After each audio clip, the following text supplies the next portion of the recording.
মা আয়েশা সিদ্দিকা রাদিয়াল্লাহু তাআলা আনহু আমাদের প্রিয় নবী হযরত মুহাম্মদ সাল্লাল্লাহু আলাইহি ওয়াসাল্লামকে জিজ্ঞেস করলেন যে, ইয়া রাসূলাল্লাহ, আমি যদি পবিত্র লাইলাতুল কদর, শবে কদরের রাত, এই রাত যদি আমি পাই, তাহলে আল্লাহর কাছে আমি কি দোয়া করব? কি প্রার্থনা করব? তখন আমাদের প্রিয় নবীজি, আমাদের মা আয়েশা সিদ্দিকা রাদিয়াল্লাহু তাআলা আনহু ওনাকে একটা দোয়া শিখায় দিয়েছেন।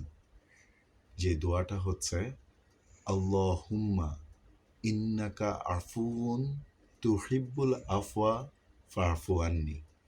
আমি আবারও বলি, আল্লাহুম্মা ইন্নাকা আফুউন তুহিব্বুল আফওয়া ফাআফু আন্নি।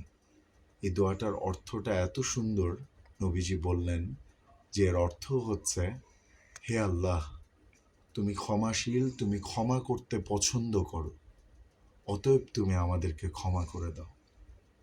সুবহানাল্লাহ। এটা হচ্ছে লাইলাতুল কদরের দোয়া। আজকে যেহেতু 25শে রমজানের রাত্র গেল, তৃতীয় বেজর রাত, এই জন্য আমাদের সামনে আরও 2টা বেজর রাত আছে। যে কয়দিনই রমজানে আছে আমরা বেশি বেশি করে এই দোয়াটা পড়ব। আল্লাহুম্মা ইন্নাকা আফুউন তুহিব্বুল আফওয়া ফাআফু আন্নি। আসসালামু আলাইকুম।